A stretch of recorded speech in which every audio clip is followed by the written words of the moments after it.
கடைசி நேரத்தில் பார்க்குறவங்க எல்லாருடைய ஹார்ட் பீட் இதய துடிப்பு எல்லாத்தையுமே பயங்கரமாக எகிற விட்டு நம்ம இந்திய அணி ஒரு த்ரில்லரான சம்பவத்தை செஞ்சு மீண்டும் ஒரு முறை பாகிஸ்தான் அணிக்கு எதிராக நம்ம இந்திய உமன்ஸ் அணி இன்னைக்கு வீழ்த்தி வரலாற்று சம்பவத்தை நிகழ்த்தியிருக்காங்க. மேலும் இந்த வெற்றியோட சேர்த்து நம்ம இந்திய பிளேயர்கள் மீண்டும் பாகிஸ்தான் அணி பிளேயர்கள் எல்லாரையுமே அவமானப்படுத்தி அசிங்கப்படுத்துகிற மாதிரியான சம்பவம் தற்போது நம்ம இந்திய மகளிர் அணி அவங்களும் பாகிஸ்தான் அணிக்கு சரியான சம்பட்டை அடிய இன்னைக்கு நடந்த மகளிர் உலக கோப்பை ஆட்டத்தில் பாகிஸ்தான் மகளிர் அணிக்கு எதிராக நம்ம இந்திய மகளிர் அணி செஞ்சிருக்காங்க. அதாவது மகளிர் உலக கோப்பை ஆட்டங்கள் தற்போது நம்ம இந்தியாவில் தான் நடந்துகிட்டு இருக்கு. ஆனால் நம்ம இந்தியாவும் பாகிஸ்தான் அணி இவங்க 2 பேர் மட்டும் விளையாடக்கூடிய அந்த ஆட்டம் நம்ம இந்தியா எப்படி பாகிஸ்தானுக்கு போலியோ அதே போல் பாகிஸ்தான் மகளிர் அணி அவங்களும் நம்ம இந்தியாவுக்கு வரல. அதனால் இந்த மேட்ச் ஸ்ரீலங்காவில் தான் இன்னைக்கு நடந்திருந்தது.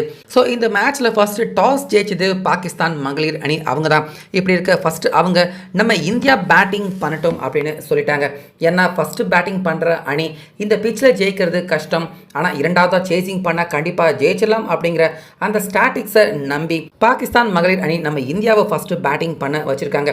ஸோ அவங்களுடைய திட்டம் பலிக்கிற மாதிரி ஆரம்பத்தில் இருந்தே நம்ம இந்திய அணி பக்கம் தடுமாற்றமான பேட்டிங் ரன் எடுக்கவே கஷ்டப்பட்டாங்க. முக்கியமாக மந்தனா ஒவ்வொரு மேட்ச்லையுமே செஞ்சுரி அடிக்கக்கூடிய மகளிர் அவங்களும் 23 ரன்னுக்கு அவுட் ஆகிட்டாங்க. மற்றொரு ஓப்பனரான ராவல் அவங்களும் 31 ரன்னுக்கு அவுட் ஆக, அதுக்கப்புறமா டியோல் அவங்க ஒரு 46, கேப்டனான ஹர்மன் பிரீட் ரொம்ப பெரிய நம்பிக்கை வச்சுருந்தாங்க அவர் மேலே. ஆனாலுமே அவங்களும் 19 ரன் தான் எடுத்தாங்க.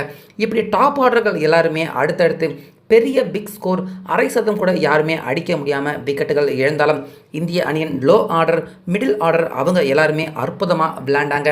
முக்கியமாக இந்திய அணியின் ஆல்ரவுண்டரான தீப் சர்மா, ஜெமீமா, கடைசி நேரத்தில் ராணா, விக்கெட் கீப்பரான கோஷ் இவங்க எல்லாருமே கடைசி நேரத்தில் கிடுன்னு நம்ம இந்திய அணியின் ஸ்கோரை உயர்த்தினாங்க.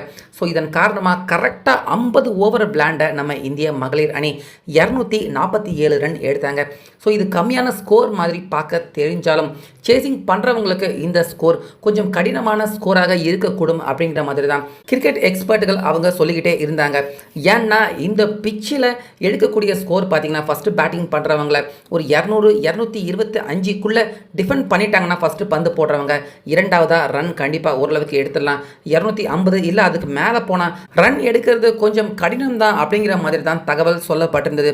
இப்படி இருக்க பாகிஸ்தான் இந்த ரன்னை எப்படி சேசிங் பண்ண போகிறாங்க அப்படின்னு பார்த்தா ஓப்பனராக வந்த அலி அவங்க 12 பந்து ஃபேஸ் பண்ணி 2 ரன்னுக்கே அவுட். மற்றொரு ஓப்பனரான இன்னொருத்தர் பார்த்தீங்கன்னா 24 பந்து ஃபேஸ் பண்ணி 6 ரன் எடுத்து அவுட். இப்படி பாகிஸ்தான் அணிக்கு துவக்கமே பார்த்தீங்கன்னா ரொம்ப படு மோசமாக எல்லாருமே பார்த்து என்னடா பாகிஸ்தான் படுதோல்வி அடைஞ்சிடுவாங்களோ அப்படின்னு நினைக்கிற மாதிரி தான் பாகிஸ்தான் ஓப்பனிங் இருந்துச்சு. அதுக்கப்புறமா மற்றொரு ஓப்பனரான அமீன் அவங்க மட்டும் நிதானமாக கொஞ்சம் விளையாண்டு ரன்னை சேர்க்க ஆரம்பித்தாங்க.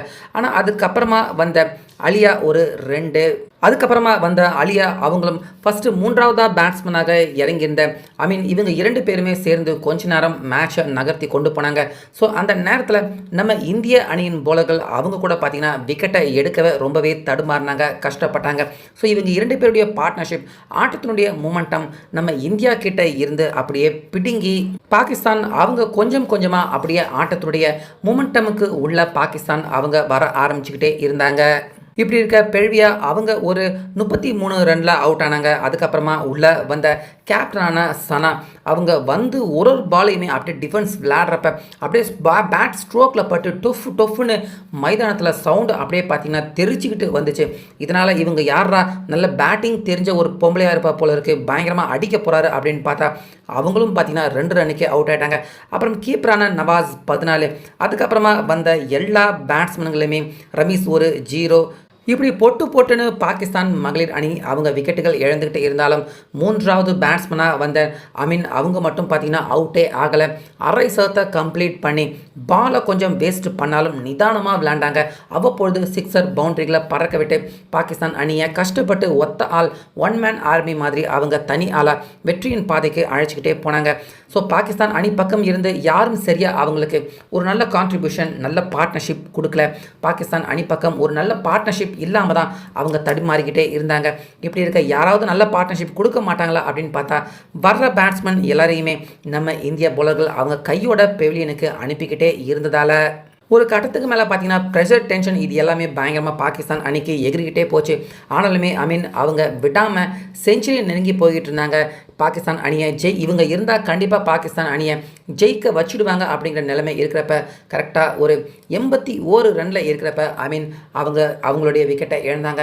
ஸோ அவங்க அவுட் ஆகிறப்ப பாகிஸ்தான் அணி அவங்க 9வது விக்கெட்டை இழக்கிறாங்க.